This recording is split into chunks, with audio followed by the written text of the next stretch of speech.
Louvado seja nosso Senhor Jesus Cristo. Nós vamos dar continuidade à nossa reflexão sobre a celebração eucarística. Vamos trabalhar sobre a questão do hinos na liturgia da palavra, nosso 15º encontro.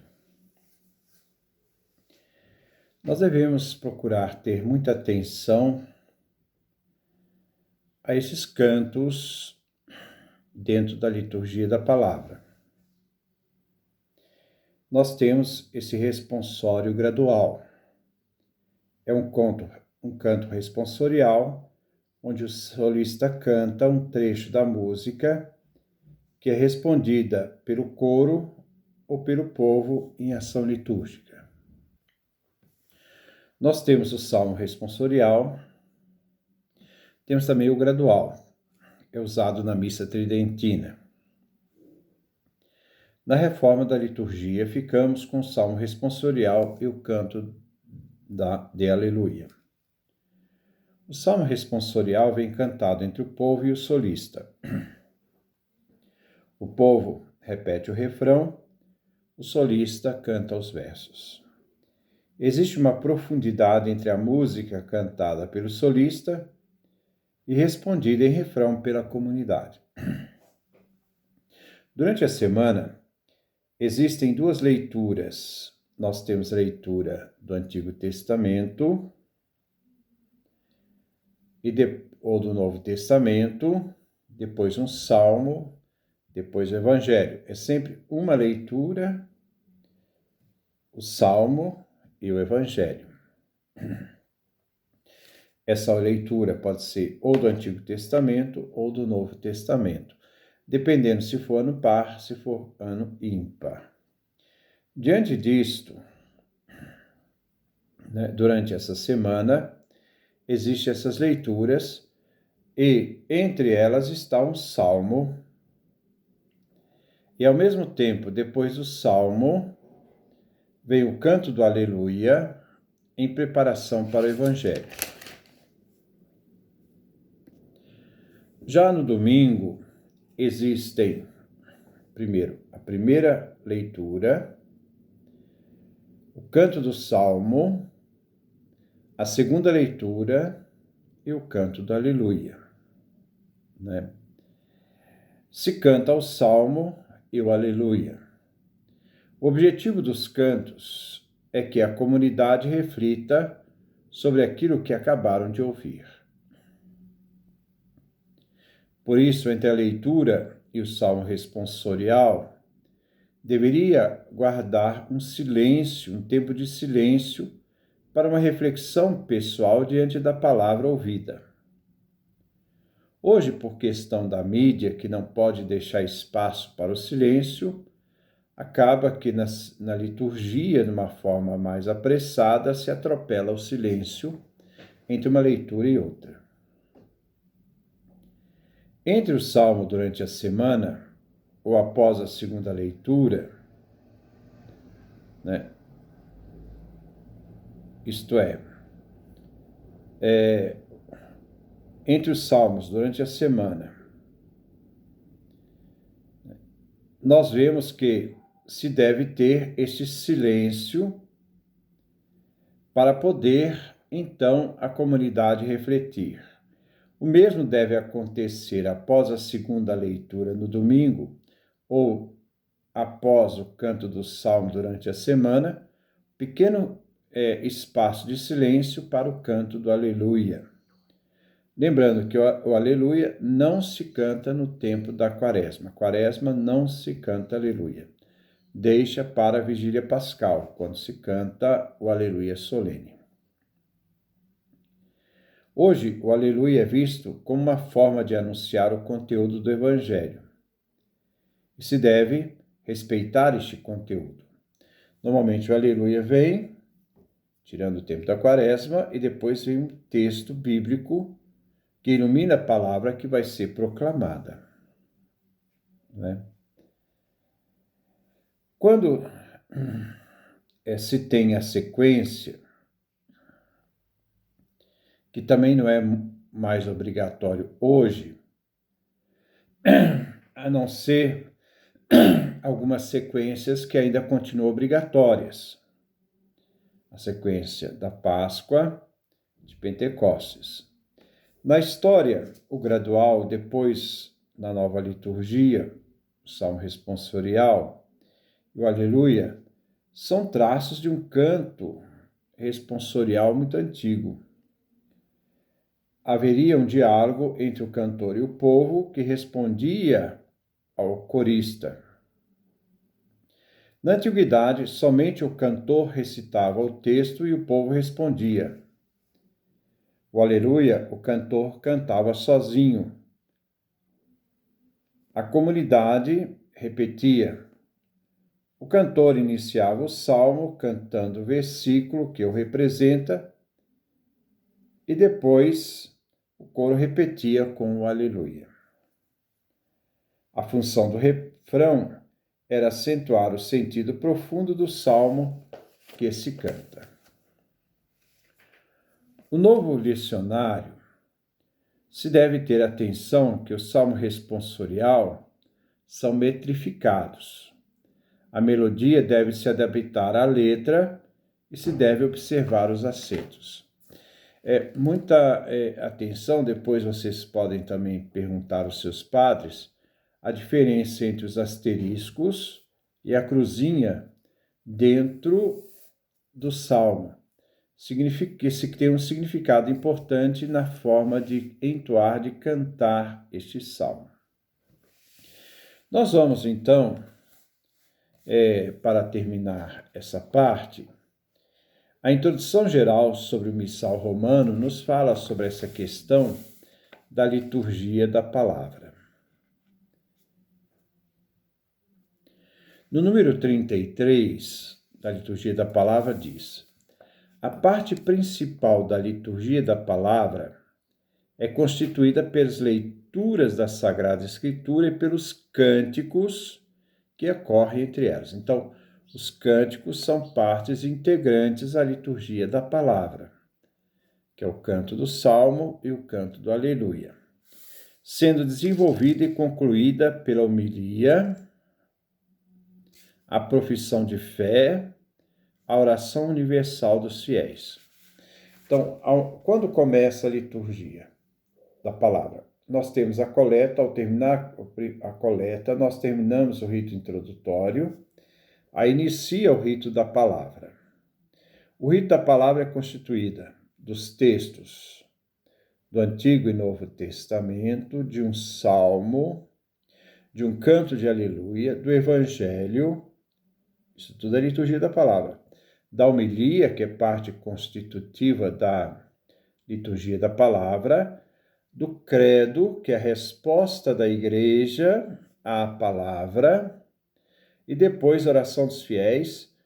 Então, a oração dos fiéis faz parte da liturgia da palavra. É por isso que, quando a pessoa que for fazer as preces dos fiéis deve se dirigir ao ambão da palavra e não do comentarista. Porque as preces também faz parte dessa liturgia da palavra. Ao terminar essas preces, aí inicia a liturgia eucarística. Então, a liturgia da palavra é composta dessas partes todas. Vamos lá, repetindo. Leituras bíblicas, salmo, aleluia, evangelho, homilia, o credo e depois as preces comunitárias. Pois nas leituras explanadas pela homilia, Deus fala ao seu povo. Revela o mistério da redenção e da salvação, oferece alimento espiritual e o próprio Cristo, por sua palavra, se acha presente no meio dos fiéis. Pelos cânticos, o povo se apropria dessa palavra de Deus e a ele adere pela profissão de fé. Alimentado por essa palavra, reza na oração universal pelas necessidades de toda a igreja e pela salvação do mundo inteiro. Já no número 36, 37, 38 e 40, 39 e 40, nós temos esses cantos chamados interlecionais entre as leituras. A primeira leitura segue-se o salmo responsorial ou gradual, que é muito presente na missa, faz parte integrante da missa tridentina, do missal de São Pio V. É parte integrante da liturgia da palavra, então não pode se tirar. O salmo normalmente é tirado do lecionário, pois cada um de seus textos se acha diretamente ligado à respectiva leitura, no caso aqui a primeira leitura. Assim, a escolha do salmo depende das leituras. Mas, para que o povo possa mais facilmente recitar o refrão, foram escolhidos alguns textos de responsórios e de salmos para os diversos tempos do ano e as várias categorias de santos, que poderão ser empregados em lugar de texto correspondente à leitura, sempre que o salmo é cantado. O salmista é o cantor do salmo na estante. Então, repetindo. O salmista, ou cantor do salmo, na estante ou outro lugar adequado, profere os versículos do salmo perante toda a assembleia que o escuta sentada, geralmente participando do refrão. A não ser que o salmo seja proferido de modo direto, isto é, sem refrão. Há essa possibilidade. Quando se canta, pode-se usar, além do salmo marcado no lecionário, um gradual do gradual romano ou um salmo responsorial ou aleluático do gradual simples, como se encontra nesses livros. Após a segunda leitura vem um aleluia, outro canto de acordo com o tempo litúrgico, sempre o tempo litúrgico.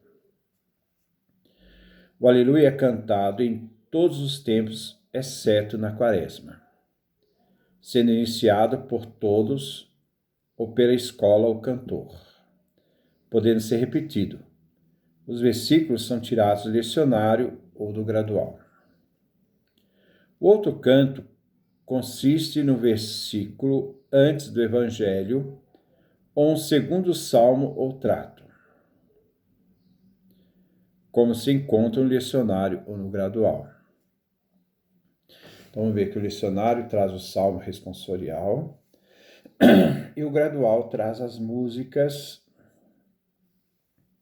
que estão ligadas muito a essa tradição antiga, que era também cantado, seja entre as leituras, com o salmo, ou era cantado no aleluia.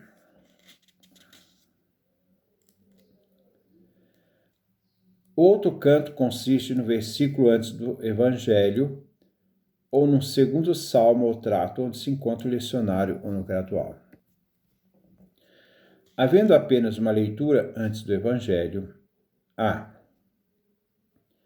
no tempo em que se diz o aleluia, pode haver um salmo de aleluia, ou um salmo e o aleluia, com seu versículo, ou então apenas o salmo ou o aleluia, tanto um quanto o outro.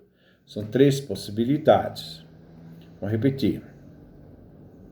No tempo em que se diz aleluia, isto é, menos a quaresma, pode haver um salmo de aleluia, então salmo que canta o aleluia, ou um salmo e o aleluia com seu versículo. Então tem o refrão aleluia e os versículos, ou então apenas um salmo ou um aleluia. No tempo em que não se diz o aleluia, pode haver um salmo ou um versículo antes do Evangelho. O salmo que ocorre após a leitura,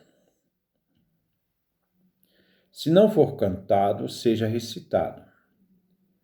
Mas o aleluia, ou versículo antes do evangelho, então, o aleluia ou versículo antes do evangelho podem ser omitidos quando não são cantados. Então, a necessidade de canto para dar sentido ao canto. Se não for cantado, então não se diz.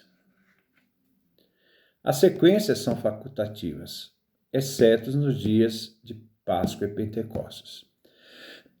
As outras sequências não são necessárias, mas essas sequências são necessárias, que elas não são facultativas. Então, a sequência da Páscoa e de Pentecostes. Então, nós vamos ver que na nossa liturgia da palavra existem o salmo responsorial, vamos colocar no missal novo, não no gradual do missal de São Pio V, das tradições antigas da missa. Então, o salmo responsorial, o salmista canta, o povo responde, uma das possibilidades. Se for no domingo, tem uma segunda leitura e logo depois o canto da aleluia, cantado. Se não for cantado, então não se diz o aleluia, não pode não dizer o aleluia. Durante a semana, a primeira leitura, canta-se o salmo, também pode ser recitado, mas normalmente é melhor cantá-lo. O canto da aleluia e o evangelho. Esses cantos fazem parte, esse salmo, esses cantos de aleluia, fazem parte da integrantes da liturgia. Lembrando que somente na quaresma não se canta o aleluia. É claro que o refrão pode ser refrão tirado dos salmos ou de outra palavra, que compõe o contexto daquilo que está se rezando, mas quando é festa dos santos, um refrão que se adapta à festa daquele santo que está sendo celebrada.